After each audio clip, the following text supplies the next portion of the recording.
पढ़ लेते हैं। अब हमारे पास है हेडेक। अब और सर्वाइकल स्पाइन के हम इश्यूज़ पढ़ लेते हैं जो कि C1, C2 और C3 है।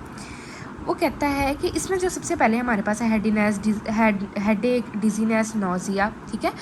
उसने कहा है, अगर हम यहाँ से हेडेक देख लेते हैं कि हमें बताया कि ये एक सिम्टम भी हो सकता है, एक डिसऑर्डर भी हो सकता है।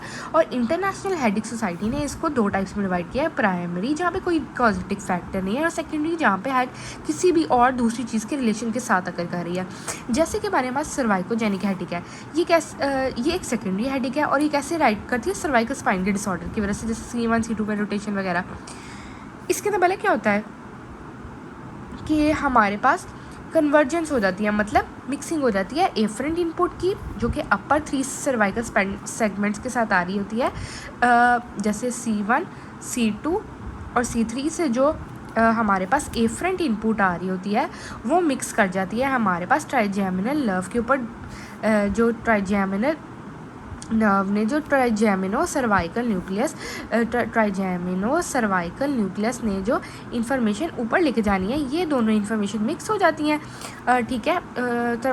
Hence input of sensory afferent, ठीक है। तो जो इनपुट है जो सेंसरी एफरेंट्स ने लेके जाना था सर्वाइकल स्पाइन, इनको mistakenly as a pain receive कर लेती है।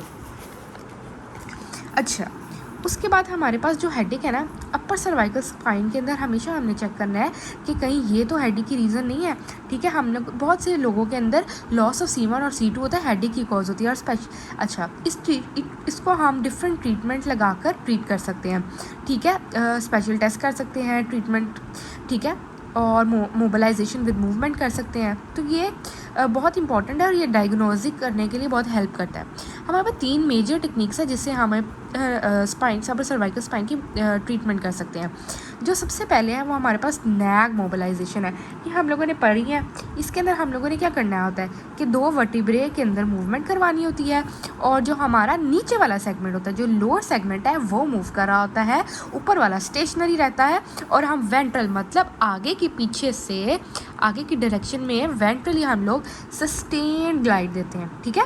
और ऑसिपुट जो उससे ऊपर है, C1 से ऊपर, वो स्टेशनरी रहता है, वो नहीं मूव करता। ये हो गई नैग मोबिलाइजेशन, मतलब ऊपर वाला मूव नहीं करेगा, ठीक है। तो उससे नैग याद कर लेना है। फिर सेकंड टेक्निक हमारे पास है जिसके अंदर ऑसिपुट को पीछे की तरफ लेके आया जाता है, ऊपर वाला सेगमेंट मूव करता है, जबकि नीचे वाला सेगमेंट मतलब सर्वाइकल स्पाइन जो है वो स्टेशनरी रहता है। और जब हम ऑसिपुट को पीछे लेके आते हैं तो वो सस्टेन्ड रहता है, ठीक है। देखो जैसे कि यहाँ पे क्या हो रहा है कि इधर ये हमारे पास था, ये देखो, ये हमारे पास एग्जांपल है कि हम पीछे की तरफ ऑसिपुट को लेके आ रहे हैं और उसको सस्टेन करते हैं कुछ सेकंड्स के लिए। उसके बाद हमारे पास एक थर्ड ग्रुप आ जाता है, ये थर्ड ग्रुप ऑफ टेक्निक्स कुछ स्पेशल टेस्ट है जो हम जिसके अंदर C1 और C2 का लॉस करेक्ट करते हैं, और ये बहुत एक्सेलेंट है। इसमें मोबिलाइजेशन विद मूवमेंट होती है और ये सबसे ज़्यादा यूज प्रोसीजर है। जो फर्स्ट 2 टेक्निक है ना वो हम लोगों ने पीछे पढ़ ली है, ठीक है। अब हम लोगों ने थर्ड टेक्निक पढ़नी है जिसमें